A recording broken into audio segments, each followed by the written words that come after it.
Bom dia, bom dia, bom dia, meus amigos. Olha, dia 20 de novembro, olha o presentão que eu trouxe para vocês aqui. Dr. Elivelton, advogado aqui de Araraquara.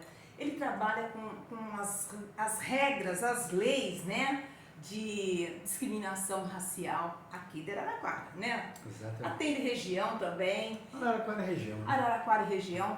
Eu vou estar apresentando para vocês, gente, uma coisinha assim que todo mundo tem curiosidade, quer tirar essa dúvida, coisa assim de... É só no bate-papo que nós vamos resolver isso. E o Dr. Elivelton, ele veio como meu convidado. Muito obrigado, Dr. Elivelton. Eu que agradeço. E ele vai se apresentar aqui para vocês. Somos assim. Um dia a gente traz um advogado, um dia a gente traz... E sempre uma personalidade legal, inteligente, para estar discutindo coisas e matando a curiosidade nossa, né? Porque nós somos curiosos, viu, doutor? Temos que ser. Doutor, se apresenta para os nossos amigos, nós somos assim? Exatamente porque nós somos assim, é que eu venho nasci em Matão, me criei em Araraquara, tenho 3 filhos, 2 deles são advogados também, advogo aqui há 38 anos, e enfrentei uma série de situações dentro desse leque de discriminação, não de racismo diretamente, ou se foi por racismo eu superei, que eu me blindei para isso. Mas o mais interessante do Somos Assim é a nossa anfitriã, que ela consegue mesclar os convidados dela, que todos trazem um tema voltado ao fortalecimento da temática negra. Então, durante esse período todo, especialmente nesse 20 de novembro, que é o mês que a nossa meditação, que é o dia que nossa meditação se torna mais grande, ela me deu o prazer de estar por aqui. Não sei se sou merecedor dessa honra, mas... Eu que agradeço. Eu que agradeço. Muito obrigada. E olha, eu vou fazer uma perguntinha para o senhor, uma coisa assim que todo mundo tem curiosidade, eu também. Doutor, alguém já foi preso? Eu já vou direto, porque eu estou muito ansiosa. Alguém no Brasil já foi preso por racismo? Bom, já que é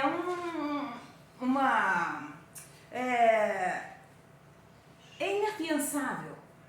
É interessante essa pergunta, porque ela leva ao seguinte ensinamento para que não haja confusão com relação ao crime. A tipificação do crime de racismo, ela não permite fiança. Ele é um crime inafiançável. Você não pode ser liberado da delegacia quando tem um crime de racismo. O judiciário, sim, é que pode te soltar. Ele só não é afiançável pelo delegado. Então, daí você perguntar se tem alguém preso por racismo, ele foi preso no momento. Mas permanecer preso, o judiciário, o juiz, em seguida, no primeiro momento que tem, normalmente é fixada a fiança. Porque para tudo existe fiança. Então, ele só não é fixado de ofício. Ele só não tem a pessoa, com a prática do crime de racismo, ela só não tem a possibilidade de, naquele momento, ela se ver solta, enquanto a dor do outro que sofreu o racismo, que eu digo, o racismo não é crime de sentimento, é crime que ataca uma coletividade étnica. Certo. Sabe? Não ataca só a pessoa que sofre, ataca toda uma população. Certo. E é um crime que só quem sentiu sabe. E se você perceber que alguém que sofreu um ato racista e ele sair dali, antes mesmo de você, porque às vezes eles prestam um depoimento, em alguns casos, como o da Júlia, por exemplo, falaremos posteriormente, assina o depoimento e vai embora. Você espera terminar o inquérito. Você sai depois do ofendido. Então isso fica meio um pouco doloroso. Mas continuar preso não tem. Não fica. Mesmo porque a pena também é muito branda, muito branda. Muito branda. Ela vai até 5 anos e até 4 anos. Ou o pagamento, né? O próprio pagamento, exatamente. O problema a grande punição do racista é ele ser preso no momento que ele pratica o racismo. Uau. O delegado é obrigado a prender. É obrigado a aprender, Ele é mas obrigado não a aprender. ficar preso. Acaba não aí ficando preso. ele prendendo, o processo prossegue, vai para o fórum, e aí é o juiz quem decide a questão. E aí é que vem essa facilitação que a gente, Isso. que nos revolta às vezes. Que Né? nos revolta, né? Então, doutor, como lidar hoje em dia com essas agressões que, além de ser agressões verbais e raciais, né, de raça e etnia, além disso, esse avanço, né, como que eu posso falar para o senhor? Com esse avanço, assim, da supremacia branca, que acha que tem esses direitos, é negro, sim, é macaco, sim. Como que a lei está lidando com isso hoje? A lei depende muito da representação do ofendido. Então, quando você se sente magoado, machucado com alguma fala que fere o teu íntimo em razão da sua religiosidade, da sua cor, sabe, ou coisa semelhante, você tem que tomar a iniciativa de fazer um boletim de ocorrência, de manifestar que você não está contente com aquilo. A partir dali, o delegado normalmente ele toma o seu depoimento e existe algumas coisas que, se enquadrado como racismo, o próprio promotor toma conta de, assim que ele toma conhecimento, de seguir com o processo. Se ele verificar, como na maioria das vezes é a injúria grave, injúria racial, ele simplesmente, você depende de representação. E às vezes o ofendido esquece de mandar ou de pedir que alguém faça, o advogado faça a representação para ele junto ao judiciário ou à própria delegacia. E o processo para. Então aí dá aquela sensação de impunidade, de que não existe lei. Você entendeu? Então, quando na realidade tem que ver esses órgãos, da qual, como a senhora representa, dizendo aqui os direitos, como proceder em um ato ou em outro, é bom porque, para que fiquem alertados que quem sofrer qualquer situação que venha magoar o sentimento pela raça, pela cor, por qualquer coisa dessa natureza, que vá até a delegacia, faça o boletim de ocorrência, a partir dali se informe se depende de representação, o delegado vai dizer, e a pessoa tem um prazo para fazer a representação. Se fugir daquele prazo, não adianta mais. E aí o que acontece? Dirão, mas aqui no Brasil tem a lei apenas para inglês ver. Ah, tá. Então deixa eu entender e meus amigos também entenderem. Então quer dizer que o racismo em si, ele não é mais uma forma de agressão. Entra mais... Não, o racismo é uma forma de agressão contra uma etnia. Contra uma etnia, isso. Tá. As injúrias que normalmente eles colocam no racial, ela é abrangente, é aquilo que toca o seu sentimento. Certo. Os dois tocam o sentimento, mas um toma o sentimento pelo coletivo de onde você é, da sua etnia. Outra toca o coletivo só teu, chamando, macaco, isso, aquilo, se fala, negrinha, sei lá o que, sabe? Já chamando de negrinha, já pega mais força para você fazer um transporte para o racismo. Certo. Agora, chamando você de um animal, tipo macaco, orangotango, aquela coisa toda, já fica mais próximo da injúria. Que orangotango, macaco, ele não é raça, não é etnia.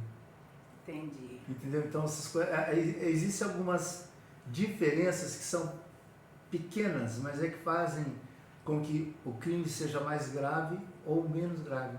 Se bem que a gravidade, para quem sente, é das duas maneiras. Né? Bom, qualquer forma de agressão tem que ser denunciada. Tem que ser denunciada. Independente. Porque senão uma negrinha. Mas eu falei que era uma negrinha, mas era uma negrinha bonitinha. Não é assim. Depende de como a pessoa fala.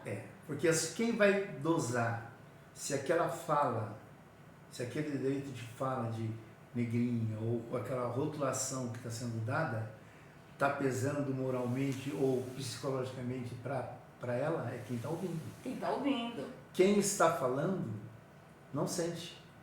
Quem recebe é que realmente tem a grande dor que aquilo está causando.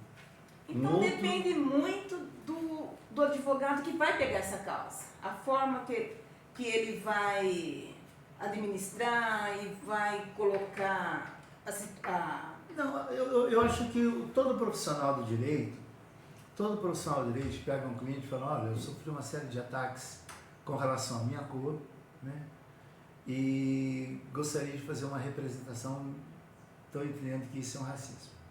O advogado vai até a delegacia e faz a queixa do pior racismo, em razão de ser imprescritível, tá? E também porque ele é mais abrangente para você, do pior, você tirar o menor. Certo. Sabe? Você tira do crime de racismo para uma injúria grave. Mas você, de uma injúria grave, você acaba saindo uma absolvição. Você entendeu? Certo. Então, você leva e vê o que é o que o delegado coloca.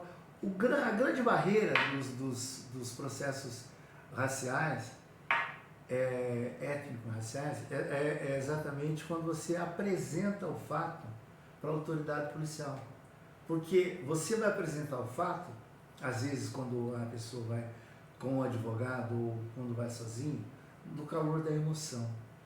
E no calor da emoção você acaba acrescentando alguma coisa que você descaracteriza que aquele ato foi frio, calculado em razão da raça e da cor. Você acaba falando alguma coisa como se aquela fala, aquele palavrão, aquela discussão, aquela coisa toda, saiu do calor de uma discussão. Aí você acaba, ao invés de facilitar, sabe, a colheita de prova, você acaba dando argumentos suficientes para que possa ter uma defesa à parte contrária. O advogado, sempre quando vai apresentar um crime de racismo, ele já vai e pede exatamente o racismo e diz que toda fala, todo palavreado foi em razão de etnia dela. Aí ele está agindo corretamente. A receptividade do órgão acusador, processador, é diferente, a interpretação é dele. Nós vamos apresentar os fatos, baseado naquele suposto direito que nós entendemos que é. E aí o processo segue, desde a portaria do delegado até chegar no Ministério Público. Às vezes o delegado até abre com racismo. O promotor, quando lê a história toda, depois eu colhi prova, ele já deixa. Mas aí vai, acaba em pizza. Em pizza eu não digo que acabe, porque veja só, os processos étnico-raciais ele decorrem de dois tipos de punição. Por isso que tem que levar adiante sempre. Ele decorre de uma pena ser julgado procedente, uma sentença condenatória. Dessa sentença condenatória te dá direito, porque qualquer situação que te abala psicologicamente, por isso que eu digo que é um crime de sentimento, tanto injúria, que te abala psicologicamente, tem um custo. Isso te abalou de forma que seu dia todo foi uma droga, vamos colocar assim. E você tinha tantas coisas para fazer que perdeu por isso. Isso tem um custo. E aí advém o pedido indenizatório. E você já vai ter uma sentença criminal que te recomenda a fazer aquele processo indenizatório. Então, a necessidade de passar primeiro pela situação criminal, ela não termina em pizza. O objetivo não é esse. O objetivo é você obter uma condenação. Mesmo que você tenha aquela condenação branda, olha, vai prestar serviço comunitário, ele foi condenado. Ele foi condenado. Aí, foi condenado de serviço comunitário, tudo bem. Mas aí vem aquela parte que vai doer muito mais. Aquela que vai fazer doer no bolso. Entendeu? Aí você pega e faz a aplicação. Todos nós, e volto a dizer que é assim que nós somos, todos nós somos da seguinte forma. Faz o boletim de ocorrência e acha que está pronto, daqui a pouco vai vir um resultado e nós não precisamos fazer mais nada. Não é isso. Nós é que temos que fazer a prova do quanto foi doloroso para nós aquela fala, aquele comportamento, aquela situação que passou. Mas aí fica muito difícil, não fica? Olha, eu não sei se é difícil, para o advogado não é, porque quando você passa por mim e fala, olha, eu passei no supermercado e a mulher do caixa me falou tanta coisa, isso, aquilo, tudo que você me falar, é arrumar testemunho, que aconteceu aquilo. Entendeu? Então, porque o judiciário, ele não vai ser unilateral, você está só uma versão sem um respaldo probatório. E o senhor não acha que com essa inflamação aí, as pessoas de agressão, nós não estamos indo para um caminho meio de toma lá da cá? Não é perigoso isso? Como que nós vamos chegar, a que ponto nós podemos ter medo de que eu sou agredida, mas eu sei que vou na justiça, não vai virar nada. Eu não posso, as pessoas não vão chegar a um ponto de si. Não, eu acho que nem deve pensar dessa forma. Ela tem que sofrer a agressão e saber que vai dar um resultado. Porque na pior das hipóteses, ela indo na delegacia, ela leva o constrangimento à pessoa que fez a agressão a passar pelo crivo de um delegado. Ou, se ele com um bom trabalho do profissional, passar pelo crivo do banco dos réus. Então, isso, para quem faz a agressão, ela faz a agressão no aspecto moral, e esses ataques são os ataques morais, onde já se julga superior ao outro. Certo. Só que, em um dado momento, aquela superioridade dele vai inverter. O outro é vítima e ele é réu. Então, até aí, já começa a se ter a compensação. E não tem que temer essa situação de que não vai dar. Porque se não fizer, você não sabe como vai acontecer. Nós temos que fazer acontecer. Temos que denunciar sempre. Sempre, sempre. Você não deve perder uma oportunidade. Porque acontecendo sempre isso, o que as pessoas vão tomar um pouco mais de cuidado quando for dirigir a palavra a alguém, quando dirigir uma ofensa a alguém, por conta de que tem sequelas, tem consequências. O que não pode é você ouvir, ir para casa, discutir com a família, com todo mundo, porque essa lei não serve, isso e aquilo, e nem ter tentado. E quando denunciar, mais uma coisa aqui, gente, e quando fizer essa denúncia, não deixar só para a justiça. Você vai atrás das suas provas, vai atrás dos seus direitos, tem que fazer acontecer. Não pode ficar esperando porque vai ser arquivado, depois vai demorar, não é isso? Um exemplo típico disso é quando você é acusado pelo crime a pessoa é acusada pelo crime de racismo. É o promotor que vai conduzir. O promotor não vai sair da cadeira dele ele vai pedir para o delegado colher provas, aquela coisa toda. Mas eles vão fazer aquela investigação sem aquele ímpeto de quem estava próximo, de que viu que a pessoa sentiu e viu como a pessoa ficou diante daquilo, a circunstância do momento. Ele não vai sair do gabinete dele na hora que você denúncia para fazer isso. Tem que se facilitar. Certo. Porque quando você faz a injúria, facilita o trabalho de uma punição, porque você trabalha, é obrigado a trabalhar, obrigado a representar mediante provas. Quando você faz a injúria racial, é o promotor que toca. E o limite do promotor é a investigação da polícia. E se quando você for até a polícia, você não levar conhecimentos para que eles investiguem um pouco mais a fundo, você não tem como a justiça ser feita. Isso é a mesma coisa de uma coisa mais caracterizada. Um furto na tua casa. Você chega aqui e não tem mais nada. Você chega lá, pergunta para você, o que foi que levaram?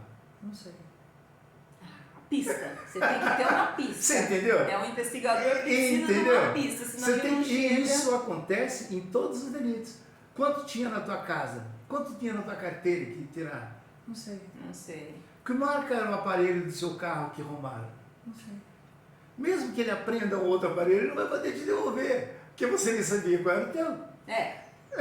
Então, quando você tem uma situação de injúria, então de racismo, você tem que verificar, tem que levar o ponto nervoso que fez o abalo, que atingiu a sua etnia, que abalou você psicologicamente, que fez você se sentir diminuída.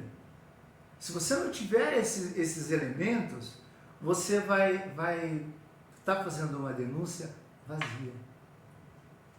Entendi, doutor.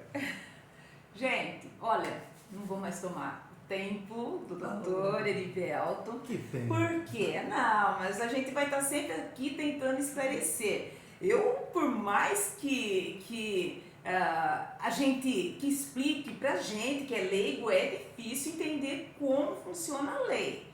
mas Existe a lei. existe a lei. E se existe a lei, a gente tem que procurar os nossos direitos. Então, um bom dia, um bom final de domingo. Hoje tem festividade na cidade, tem aqui em Araraquara, tem em São Carlos, tem feira, né? Parece que vai ter uma feira lá na Ferroviária com artigos de Antigos afros. São Carlos também está tendo uma feira bonita. Gente, participem, valorizem, tá bom? Porque nós estamos aqui. E não é só porque é o mês da consciência negra que nós estamos aqui com a presença do Dr. Heriberto, com a Alessandra Laurindo, com todas as personalidades que vieram esse mês. Nós vamos estar sempre aqui e se precisar, tá bom? Ó, ele é advogado, hein, gente?